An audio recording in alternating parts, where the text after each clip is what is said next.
नमस्कार दोस्तों। आपको मालूम है कि Hyundai जो है वो दुनिया का या भारत का एक बहुत बड़ा आईपीओ लेके आने वाला है और ये वीडियो आप ही के लिए है अगर आप स्टॉक मार्केट में इन्वेस्ट करते हैं। ये है Hyundai का जो इनका प्लान है।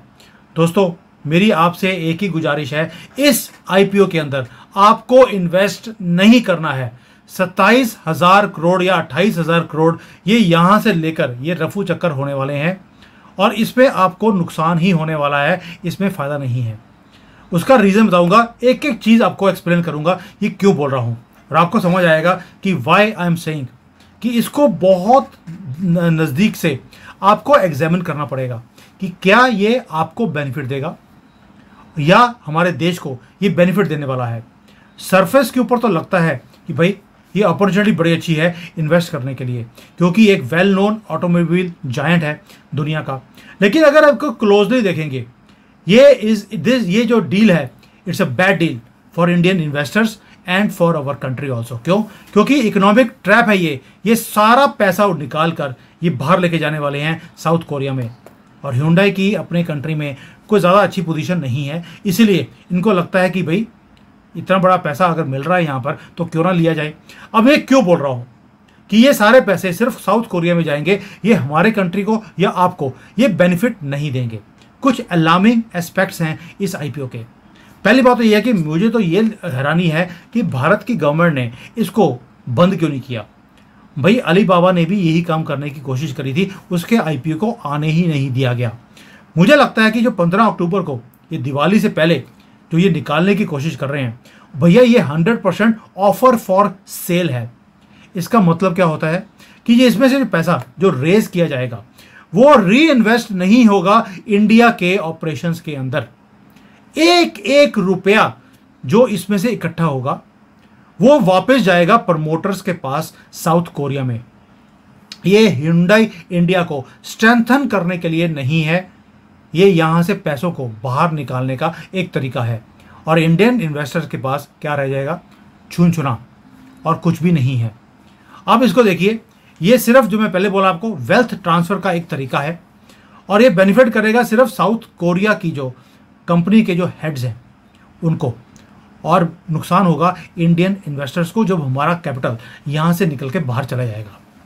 और आज की डेट में मैं क्यों बोल रहा हूँ, भारत एक इकोनॉमिक पावर बनने की राह के ऊपर है और इन सब लोगों के मुंह में पानी आ गया है। पानी इसलिए क्योंकि उनको लगता है कि भी लोग तो बेवकूफ़ हैं, उनको पता लगेगा नहीं। वन साइडेड डील है ये, एक इसको बोलते हैं इकोनॉमिक एक्सप्लॉयटेशन। और ये जो बड़ी कंपनीज होती हैं ये सारे काम करने के लिए ये माहिर हैं। मैं क्यों बोल रहा हूँ कि ये माहिर हैं? क्योंकि इनका जो कैश रिजर्व्स हैं वो ऑलरेडी नीचे गिरने शुरू हो गए हैं। अगर ये कंपनी इतनी अच्छी थी जो आज ये 1700-1900 रुपये का एक शेयर बेच रही है, 1700 से लेके 1900 रुपये तक का इनका शेयर का प्राइस है। अगर इतना ज़्यादा अच्छा था तो इनके कैश रिजर्व्स बढ़ने चाहिए थे आईपीओ से पहले। और ये एक बहुत बड़ा रेड फ्लैग है, यानी कि जो Hyundai है ये ड्यूबियस फाइनेंशियल डिसीजंस लेते गए हैं आईपीओ से पहले। और इसीलिए इन्होंने क्या किया, आईपीओ से थोड़ी देर पहले इन्होंने एक बड़ा सारा अच्छा सा डिविडेंड पे आउट भी दे दिया। किसको? पेरेंट कंपनी को।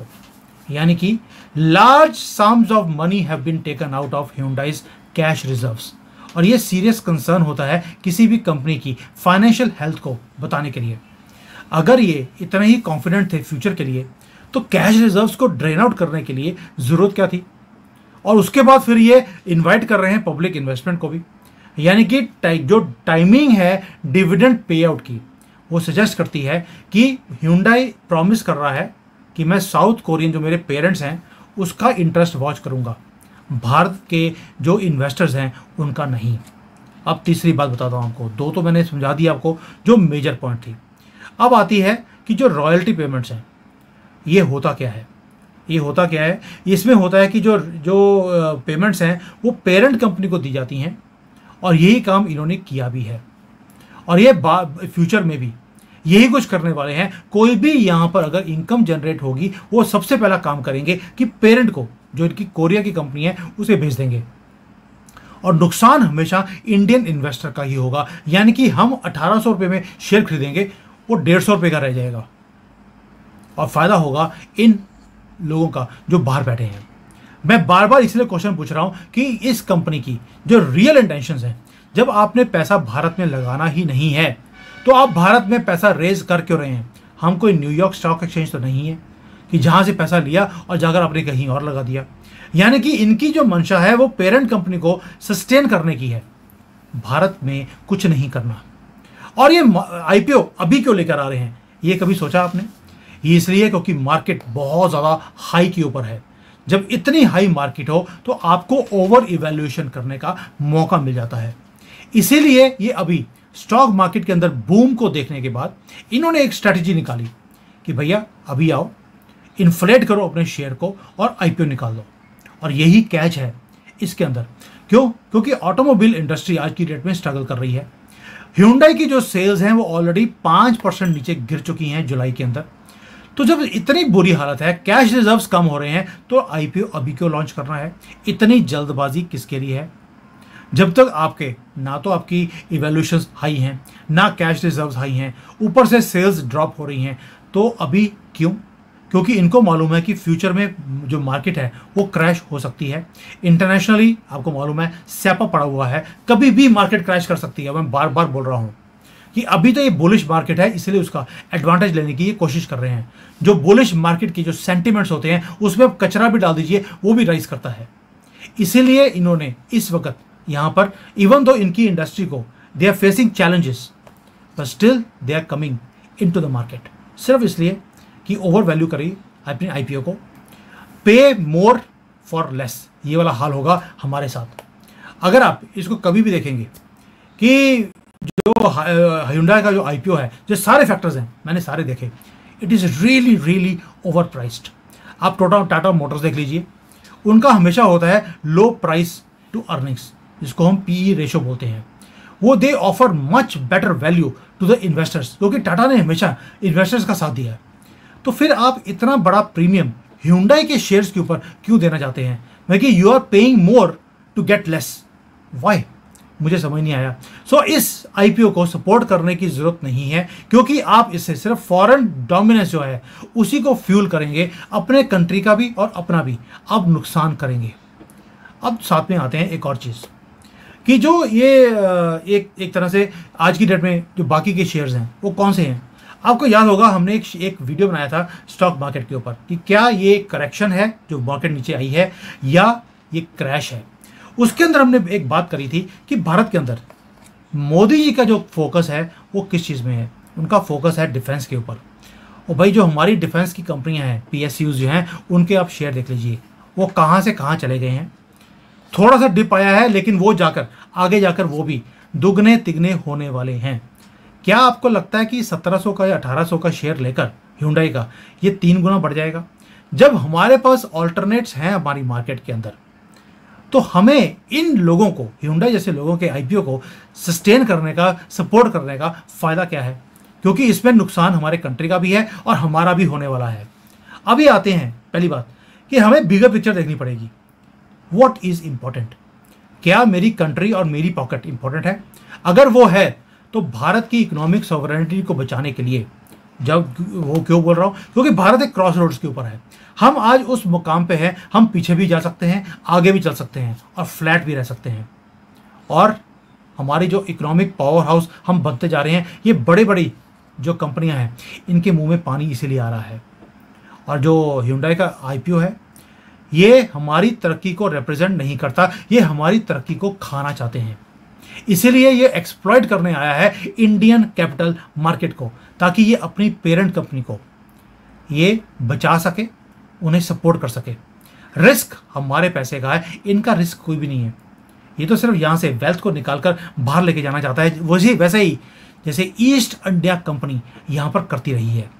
ये कोई पैट्रियोटिक इन्वेस्टमेंट नहीं है दोस्तों, ये इसको बोलते हैं फाइनेंशियल मैनूवरिंग। सिर्फ इसलिए कि जो फॉरेन की एंटिटीज़ हैं, हम कई बार लगता है इनको हमें कि यार ये दूध के धुले हुए लोग हैं, इनमें इन्वेस्ट करना चाहिए, बहुत बड़ी कंपनी है। But this IPO is not a good deal either for you और फॉर इंडिया। पहली बात ये, आपको क्या लगता है कि मुझे कोई, मेरी ह्यूंडई से कोई दोस्ती है या दुश्मनी है? Not at all. मुझे अपने देश के लोगों के लिए और अपने देश से प्यार है। इसलिए मैं ये वीडियोस बना रहा हूं, जबकि Hyundai वाले मेरे ऊपर इसके ऊपर डेफोमेशन का केस डालने वाले हैं, तो भी मैं ये वीडियो बना रहा हूं आपके लिए, सिर्फ इसलिए आपके पैसे खराब ना हो।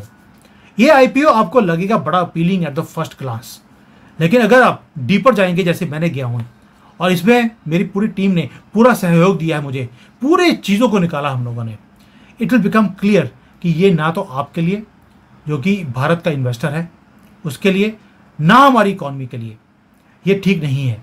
ये ओवर वैल्यूड है, पुअरली टाइम्ड है, फाइनेंशियल इस पे मुझे तो सस्पिशन होता है इनकी आईपीओ के ऊपर, और ये भारत के ऊपर एक बहुत बड़ा बर्डन बनने वाला है। अगर आप नेशनलिस्ट हैं who cares for the countries economic future and जिसको फर्क नहीं पड़ता कि अगर जो है ना मेरे पैसे थोड़े से खराब भी हो जाएंगे, मुझे फर्क नहीं पड़ता, अगर तो आप ऐसे लोग हैं आप जाइए शौक से इन्वेस्ट कीजिए।